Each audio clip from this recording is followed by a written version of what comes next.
Black hole एक ऐसा reason है स्पेस के अंदर जहाँ पर बहुत ही इनॉर्मस मैस एक टाइनी वॉल्यूम के अंदर कन्फाइंड हो जाता है। और अगर आप इस चीज़ को एग्जाम्पल के तौर पे समझना चाहें तो बस ये आप समझ लें कि अगर आप पूरी अर्थ के मैस को एक गोल्फ कोर्स की बॉल में कन्फाइंड कर दें तो this is a black hole.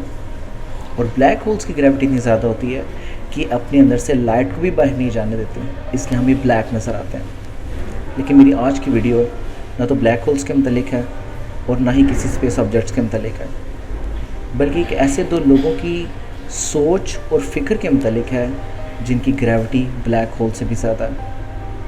मेरा नाम हसन है और आप मेरे यूट्यूब चैनल मुनकवीज़ दानसीन को देख रहे हैं।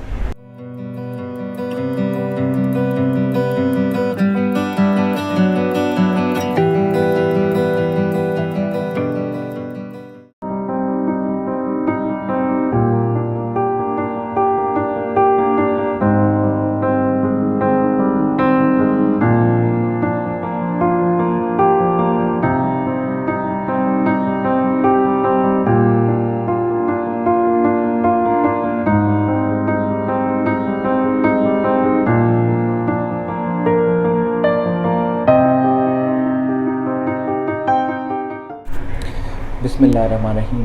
सुब्हान रब्बिका रब्बिल इज़्ज़ति अम्मा यसिफ़ून व सलामुन अलल मुरसलीन वल्हम्दुलिल्लाहि रब्बिल आलमीन। अल्लाहुम्मा सल्लि अला मुहम्मदिन व आलि मुहम्मद। अच्छा, जिन दो लोगों की सोच के मुतालिक मैं आप लोगों से डिस्कस करना चाहता हूँ, उनकी सोच की ग्रेविटी उन्हीं लोगों को महसूस होगी, वही लोग रियलाइज़ कर सकते हैं इस ग्रेविटी को जिनको इस बात का यकीन है कि हाँ हमने मरना है एक दिन। और जो बाकी लोग जो इस वीडियो को मजाक के तौर पे ले लेंगे, मैं उनके मतलब कुछ भी नहीं कह सकता, लेकिन इस स्पेसिफ़िक वीडियो उन लोगों के लिए है जिनको यकीन है कि हाँ मैंने मरना है एकदम। अच्छा, उन लोगों की फ़िक्र को डिस्कस करने से पहले मैं थोड़ा सा आपको सियाक़-ओ-सबाक़ में जाना चाहूँगा कि मैंने किस तरह से एनालाइज़ किया उन लोगों को और किस तरह से उनको ऑब्ज़र्व किया, उनकी सोच को कैसे ऑब्ज़र्व किया। अच्छा, मेरी ज़िंदगी के जो कुछ ये रमज़ान गुज़रे मेरी लाइफ के अंदर प्रीवियसली, ये कुछ ऐसे अजीब से गुज़रे कि मुझे कुछ ना कुछ इशू रहा रमज़ान के अंदर, फ़िज़िकली ज़्यादा रहा इशू। ये रमज़ान में मुझे चिकन पॉक्स हो गए थे, उससे पिछले रमज़ान में मुझे शैटिका का पेन हो गया था, स्पेशली रमज़ान के अंदर। तो उस वजह से मैं कोई ठीक इबादत नहीं कर सका और इस चीज़ ने मेरे दिल पे और मेरे दिल दिमाग पर बड़ा डिफरेंट सा इम्पैक्ट डाला। और इसकी कड़वाहट ऐसी है कि मैं अभी भी हर नमाज के अंदर कभी कभी गिले शिकवे अल्लाह से शुरू कर देंगे, अल्लाह देखें ऐसे हो गया, या अल्लाह देखें ऐसे हो गया। एक तो ये चीज़ है। अच्छा, दूसरी जो है मरहूने मिन्नत है जो हमारे आजकल के मोटिवेशनल स्पीकर हैं। खैर, मैंने तो बिल्कुल सब कुछ छोड़ दिया सुनना। एक हमारे मशहूर गरीबों और दूसरे एक भाई साहब माशाल्लाह सुन्नत उन्होंने रखी हुई है, लेकिन पता नहीं किस डायरेक्शन में वो जा रहे हैं, मिलियनेरों। तो जो गरीबों और मिलियनेरों वालों ने जो एक सोच डेवलप करना शुरू कर दिया हमारी यंग जनरेशन की, कि हम वक़्त को और पैसे को बस देख रहे हैं कि यार मेरा इतना वक़्त गुजर चुका है, पैसे नहीं कमाए, यार कोई नेशनैलिटी कमा लेता तो बेहतर था। उसमें मैं भी शामिल हूँ पर्सनली, आपको सच कह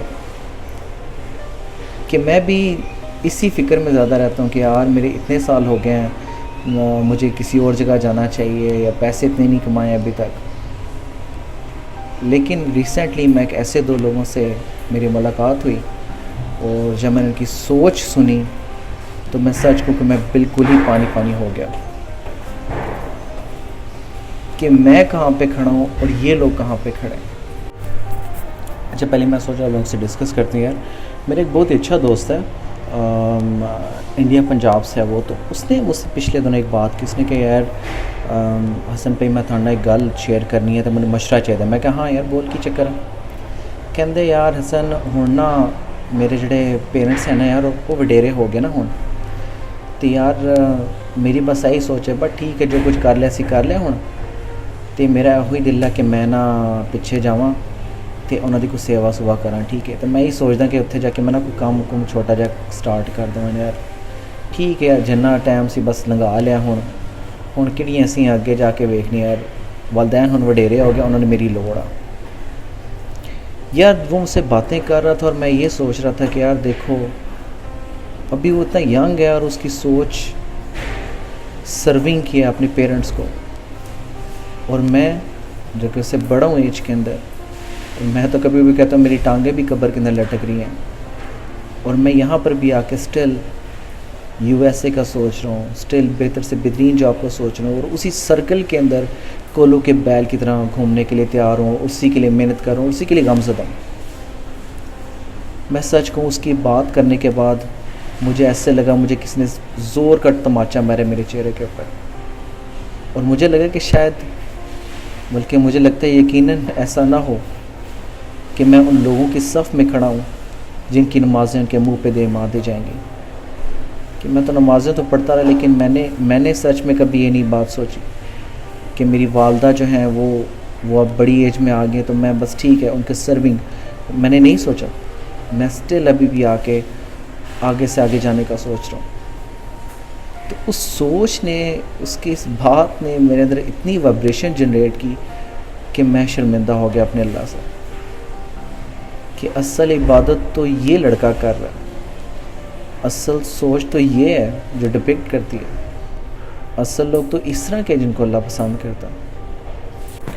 अच्छा, दूसरा मैं एक ऐसे शख्स के मतलब को बताना चाह रहा हूँ। एक लड़का है, बांग्लादेश से है वो लड़का, and he is just a cleaner. लेकिन इतना ज़बरदस्त लड़का मैंने आज तक नहीं देखा। बाकी जितने क्लीनर हैं, जब भी मेरी उनसे मुलाकात होती है, मैं सबसे सलामदा रखता हूँ। वो मुझसे हमेशा शिकवा करते हैं, यार सैलरी भाई कम है, गुजारा नहीं हो रहा, हमारे जो सुपरवाइज़र हैं वो गलत हैं, ऐसे है वैसे है। यार मैंने उस लड़के के मुंह से कभी ऐसी कोई बात नहीं सुनी। वो जब भी मुझसे मिला उस टाइम से खाने को पूछा, भैया आपने नाश्ता कर लिया? आए नाश्ता करते हैं। भैया आपने लंच कर लिया? आए लंच करते हैं। कल जुम्मे का दिन था तो मैं जुम्मा नहीं पढ़ सका, तो वो जुम्मा की नमाज़ पढ़ के मेरे पास आया, कहता भैया आपने जुम्मा पढ़ लिया? मैं कि नहीं यार थोड़ा सा इशू था, मैं नहीं पढ़ सका। उसने मुझे कहा भाई देखिए जुम्मा ही तो है हमारे पास, और क्या चीज़ है, और तो कुछ भी नहीं है। मैं कहा यार तुम बात ठीक कर, लेकिन मैं नहीं पढ़ सका, माजूद। दूसरी चीज़ मैंने इसमें ऑब्ज़र्व किया कि वो जब भी काम कर रहा होता है वो कुरान पढ़ रहा होता है। वो है क्लीनर, और मैं ये देख के इतना ज़्यादा मैं उससे इम्प्रेस हो गया इस बात से। वो गर्मी में भी काम कर रहा है, वो धूप में भी काम करी जा रहा है, कोई गिला नहीं, कोई शिकवा नहीं। दूसरों का काम भी अगर कोई दूसरा से कहे यार मेरा काम, वो उसको भी चुप करके करी जाएगा। मुझे उस बंदे ने इतना ज़्यादा इम्प्रेस किया और मैं दब गया उससे कि मैं बता नहीं सकता कि एक लड़का जिसकी सैलरी भी कुछ ख़ास नहीं है, लेकिन उसके मुंह में कभी कुछ शिकवा नहीं है, कुछ शिकायत नहीं है। गर्मी सर्दी धूप सख्त धूप के अंदर वो काम करी जा रहा है, मज़े से काम करी जा रहा है। और मैंने एक और चीज़ जो देखी उसके अंदर, जिसने मुझे बहुत ज़्यादा अपनी ही नज़रों में गिरा दिया, कि जब उसको थोड़ा सा टाइम मिलता था वो बैठ के कुरान की तिलावत करना शुरू कर देता था। मुझे जब थोड़ा सा टाइम मिलता है मैं फ़ौरन से पहले लिंक्डइन खोल लेता हूँ, इंडीड खोल लेता हूँ, अपनी ईमेल्स खोल लेता हूँ, जॉब्स देखता हूँ, अप्लाई करना शुरू कर देता हूँ। कहीं कोई इंटरव्यू होता है उसको रीस्केड्यूल करना शुरू कर देता हूँ, या टिकटॉक देखने बैठ जाता हूँ। और मैं अपने अंदर अपने आप को बड़ा इंसान समझता हूँ कि मैंने 5 नमाज़ें पढ़ ली, बस मैंने बहुत बड़ा कारनामा कर लिया। अच्छा, अब ये ऐसे 2 लोग हैं और ये ऐसी 2 सोचें हैं जो कि आज कल के जो मोटिवेशनल स्पीकर हैं और जो जिस तरफ हमारा ट्रेंड चल रहा है उससे बिल्कुल ही बाहर अपोजिट डायरेक्शन है ये। कि एक लड़का जो कि यूएई में रहता हुआ, अच्छी पर्सनैलिटी और यंग एज में होता हुआ, ये सोच रहा है कि मेरे वालिदैन अब बड़ी उम्र को आ गए, अब मुझे उन्हें सर्व करना है। अब मुझे नहीं सोचना कि नहीं अब मैं नेशनलिटी लेता फिरूँ, या मैं डंकी लगाऊँ, या मैं यूरोप के लिए कागजात जमा करूँ। नहीं यार, अब मुझे वापस जाना। और एक लड़का जिसकी ना तो ज़्यादा सैलरी है, जो कि शदीद धूप में काम कर रहा है और अपने रब की इबादत कर रहा है, बग़ैर किसी गिले के, बग़ैर किसी शिकवे के। और एक तरफ मैं हूँ जिसकी सोच सिर्फ दुनिया के अंदर फंसी हुई है, मटीरियल्स के अंदर फंसी हुई है, जो कि मिल ही जानी है, एक न एक दिन मिल ही जाना।